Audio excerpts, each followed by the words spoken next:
High বন্ধুরা, চলে এসেছি পিঙ্কির কিচেন উইথ কিচেন টিপসে। দেখো আজকে আমি বানাবো আমের চাটনি। আমটা আমি সামান্য একটু লবণ দিয়ে সামান্য একটু জলে সেদ্ধ করে নিয়েছি, যাতে বেশি টক থাকলে টকটা বেরিয়ে যায়। এবার গরম জল করছি। গরম জলে এবার আমগুলো দিয়ে দেবো। সেদ্ধ হয়ে গেছে আমগুলো। এই দেখো আমগুলো আঠি দড়িয়ে গেছে বলে এইরকম আমের চাটনি ভাল লাগে খেতে। এইরকম আমের চাটনি টেস্ট একরকম হয়, আবার কড়ালি আমেরও জল টক হয়, ওটাও আলাদা খেতে লাগে, ওটাও ভালো লাগে, দুটোই ভালো লাগে। দিয়ে দিলাম।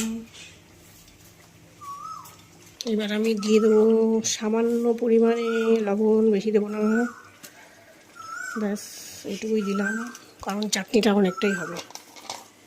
আর একটু সেদ্ধ হওয়ার পরে, ভালোভাবে সেদ্ধ হওয়ার পরে হলুদটা দেবো।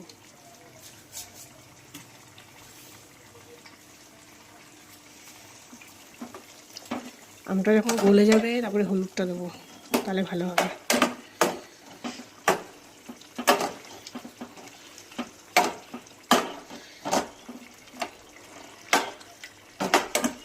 দেখো বন্ধুরা, আমটা গলে গেছে। এবার দিয়ে দেবো সামান্য পরিমাণে হলুদ,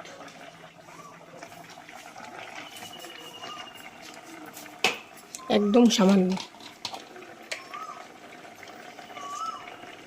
এই দেখো, একদম এক চিমটে হলুদ।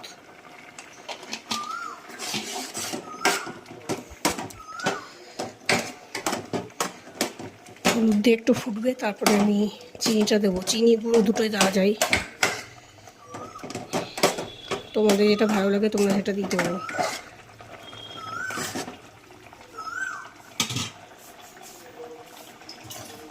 দেখো বন্ধুরা, আমটা পুরো গলে গেছে। এবার আমি চিনি দিয়ে দিলাম। এই দেখো পুরো গলে গেছে, আমটা পুরো গলে জেলি জেলি হয়ে গেছে, জেলি।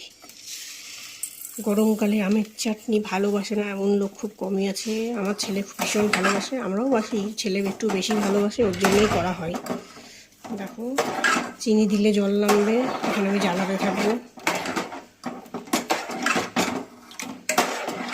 তারপরে ফোড়নটা দিয়ে দেবো। দেখো ঘন হয়ে এসছে। বেশি ঘন করব না, কারণ রেখে দিলে অলরেডি এমনি ঘন হয়ে যাবে। এরকমই রেখে দেবো, পাতলা পাতলায় রাখবো। এই যে ফোড়ন রেডি করে রেখেছি আমি আগেই, সর্ষে আর দুটো লঙ্কা দিয়েছি, শুকনো লঙ্কা। ফোড়নটা আমি দিয়ে দেবো। এবার ফোড়নটা দিয়ে কিছুক্ষণ নাড়াচাড়া করে তারপরে আমি নামিয়ে ফেলবো।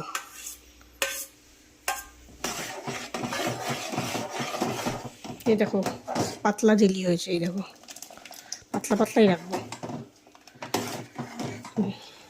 পরে কিন্তু এরকম পাতলা থাকবে না, পরে জমে যাবে, ঘন হয়ে যাবে, এর জন্য আমি পাতলা পাতলাই নামাবো।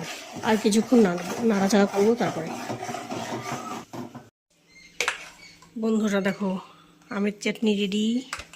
এরকম পাতলা রাখবো, আগেও বলেছি, পরে ঘন হয়ে যাবে। সবাই ভালো থেকো, টাটা বাই। আমার রান্নার কিচেন উইথ কিচেন টিপসের রান্নাটা একটু শেয়ার করে দিও, কমেন্ট করো, লাইক করো, সাবস্ক্রাইব করে দিও। টাটা।